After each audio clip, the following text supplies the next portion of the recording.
सरला का पति एक सरकारी कर्मचारी था जो कि बिजली विभाग में काम करता था। एक रोज बिजली के खंभे पर चढ़े उसके पति को जोर का करंट लगा, जिससे उसकी मौत हो गई।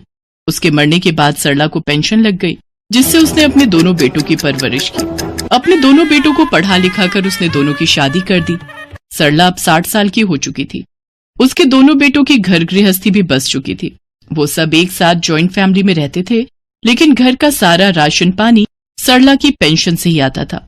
एक रोज उसकी दोनों बहुएं किचन में काम करते हुए आपस में बात करती हैं। निधि, ये तो शुक्र मना कि अभी माँ जी की पेंशन आ रही है, जिससे हमारे घर का खर्चा तो चल ही रहा है। हाँ, और माँ जी का बोझ अभी इतना नहीं है, हम उनको इतना तो झेल ही लेंगे। एक रोज सरला अपने छोटे बेटे सुमित से कहती है, सुमित बेटा, आज पेंशन आने वाली है मेरी, चलो बैंक चलकर ले आते हैं। हाँ हाँ माँ, चलो। तभी वहाँ उसका बड़ा बेटा धीरज आ जाता है और वो उनकी बात सुन लेता है। नहीं माँ, हर बार सुमित ही आपके साथ जाता है, इस बार मैं आपके साथ जाऊंगा। अच्छा ठीक है, तू चल फिर मेरे साथ।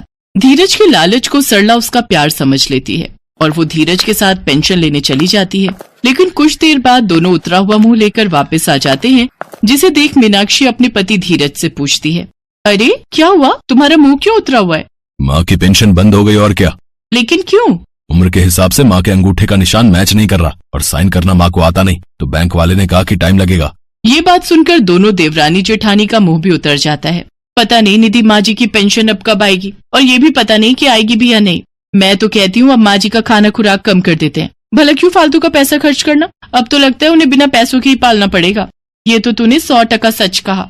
ऐसे ही समय बीतता है। मीनाक्षी और निधि अब अपनी सास से बहाने बना बना कर घर का काम करवाने लगती हैं। साथ ही उसके खाने पीने में भी कटौती कर देती हैं। उसको दूध दही देना बंद कर देती हैं। साथ ही खाने में सलाद और देसी घी से चुपड़ी रोटियां भी देना बंद कर देती है। सरला ये सब देख रही थी, लेकिन वो ये सब देखकर भी खामोश रहती है। न ही उसके बेटे इस बारे में कुछ कहते हैं। एक रोज सरला अपने बेटों से कहती है, बच्चों, मुझे पेंशन ऑफिस जाना है, तुम में से कौन मेरे साथ चलेगा? माँ, मुझे घर पर थोड़ा काम है, आप सुमित को ले जाओ। हाँ, तो मुझे भी तो काम है, मैं कौन सा विल्ला हूँ। आप एक काम करिए, अपनी बहू के साथ चली जाइए। अच्छा, ऐसे कैसे? हमें भी तो घर का कितना काम पड़ा है और खाना भी बनाना है। और नहीं तो क्या, हमारे पास फालतू का टाइम नहीं है। उन सब की बात सुनकर सरला दुखी हो जाती है और भारी मन से अपने बेटे से कहती है, अच्छा कोई बात नहीं, मैं अकेले ही चली जाऊंगी, तू बस मुझे 100 रुपए दे दे किराए के लिए। सासू माँ, आपके पैर चलते हैं, अभी पैदल जाइए और आराम से आइए। वैसे भी आपको कौन सा आकर झाड़ू पोछा करना है। ठीक है, मैं पैदल ही चली जाती हूँ। सरला पैदल ही पेंशन ऑफिस जाती है और कड़ी मेहनत के बाद उसको उसकी पेंशन मिल जाती है। वो रोते हुए खुद से कहती है, अब मुझे पेंशन मिल गई है, इसलिए मेरे बेटे बहू फिर से मेरी इज्जत करेंगे और मुझे प्यार करेंगे। वो सब गलत भी तो नहीं है, आखिर पैसा भी तो जिंदगी में जरूरी है, ऊपर से शहरों की महंगाई वो अलग।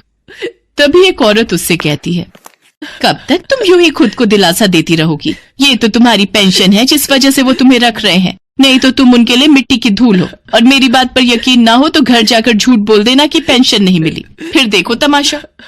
लेकिन आप कौन हैं? मैं भी तुम्हारी तरह बहम में थी। मेरे बेटे बहू मुझे सिर्फ पेंशन के लिए ही अपने घर में रखे हुए थे। ये तो सरकार का शुक्र है जिन्होंने हमारे लिए पेंशन स्कीम रखी है। मैं एक वृद्धाश्रम में रहती हूँ, मैं तो कहती हूँ तुम भी मेरे साथ वहीं आकर रहो। इतना कहकर वो औरत वहां से चली गई, लेकिन सरला ने उसकी बात नहीं मानी और वो बहुत सारा खाने का सामान और तोहफे लेकर घर चली आई, जहां पहुंचकर उसने अपने बेटे बहुओं की बात सुन ली। देखो जी, अगर माँ जी की पेंशन बंद हो गई ना, तो आप ना उन्हें गांव या किसी आश्रम में छोड़ आना। सही कह रही है जेठानी जी, बड़ी उम्र के साथ माँ जी को जो बीमारियां लगेंगी उसका खर्च अलग उठाओ, एक तो वैसे ही इतनी महंगाई है। अरे अब बस भी करो तुम सब, पेंशन बंद हो गई तो क्या हुआ, माँ जी कोई काम भी तो कर सकती है ना। हाँ, किसी फैक्ट्री में या दर्जी की दुकान में उनको लगा देंगे। ये सब सुनकर सरला के पैरों तले जमीन खिसक जाती है और उसकी आंखों में आंसू आ जाती है। मैंने अपने बेटों को कितनी मुसीबतों के साथ पाला पोसा, बहुओं को बेटियों की तरह रखा, और आज मैं बिना पैसों के इस घर में 2 निवाले नहीं खा सकती, तो फिर मेरा यहाँ क्या काम।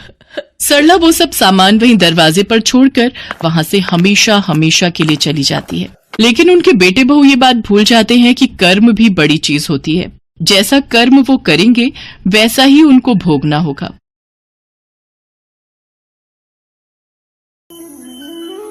माँ, एक बार आप उनकी हालत तो देखिए, वो कैसे देंगी आपको इतना दहेज। चुप कर तू मेरे बैल बुद्धि बेटे।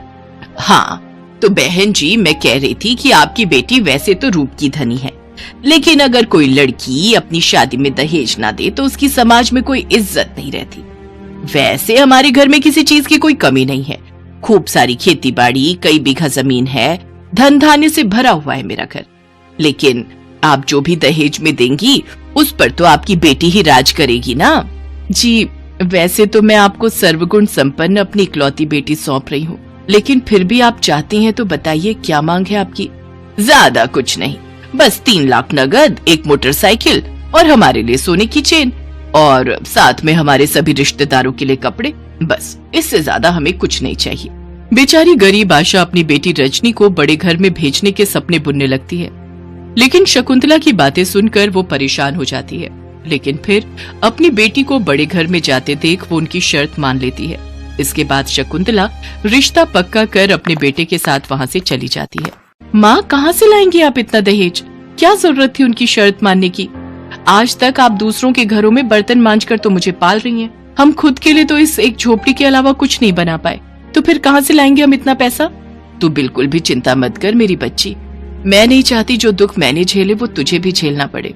अब चाहे तेरी इस गरीब माँ का बाल बाल भी कर्जे में क्यों न डूब जाए, पर वो तुझे उस बड़े से घर में भेज कर ही रहेगी। रजनी बड़ी ही चालाकी से अपनी गरीब माँ के दुख में शामिल होने का ढोंग कर रही थी, जबकि सच तो ये है कि रजनी खुद भी ये गरीबों वाली जिंदगी काट काट कर परेशान हो चुकी थी। उधर आशा दिन रात इसी चिंता में रहने लगी कि वो कैसे दहेज के लिए इतनी रकम का इंतजाम कर पाएगी। भगवान, तूने मुझ गरीब पर बहुत से जुल्म ढाए हैं। पहले तो भरी जवानी में मेरे पति को उठा लिया और फिर इस गरीबी का बोझ सर पर डाल दिया। सारी उम्र तो लोगों के घर में कामकाज करने में निकल गई और अब बुढ़ापे में बेटी के दहेज की चिंता वो अलग। ऊपर वाले, तूने तो मेरी किस्मत कुश की कलम से लिख दी, लेकिन मैं अपनी बेटी की किस्मत को बदलना चाहती हूँ और उसे अमीर घर की बहू बनते देखना चाहती हूँ, ताकि मुझ गरीब की तरह उसे भी लोगों के घरों के जूठे बर्तन ना घिसने पड़े। हे प्रभु, मुझे कोई रास्ता दिखा। अपनी फूटी किस्मत के बारे में सोचकर आशा फूट फूट कर रोने लगती है। तभी उसकी नजर अपने घर पर जाती है और वो लाला के पास अपना घर गिरवी रख देती है। ये लो, पूरे 12 लाख हैं। अब आज से तुम्हारा घर मेरा हुआ, ठीक है? मुझे मंजूर है लाला जी, लेकिन कृपा करके मेरी बेटी की शादी और विदाई के बाद पग फेरों की रस्म तक मुझे वहाँ रहने देना। उसके बाद मैं कहीं न कहीं अपना ठिकाना ढूंढ ही लूंगी।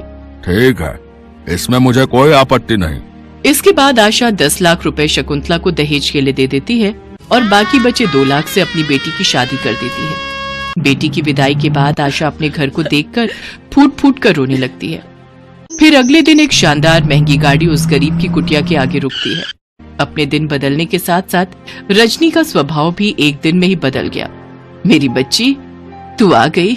मेरा कलेजा कब से तुझे अपने सीने से लगाने को तड़प रहा था। आ, मेरे गले लग जा। माँ, ये गुड़ मक्खी का खेल पसंद नहीं मुझे, और ये मेरी ये नई साड़ियों चिपक कर अब खराब मत कर देना।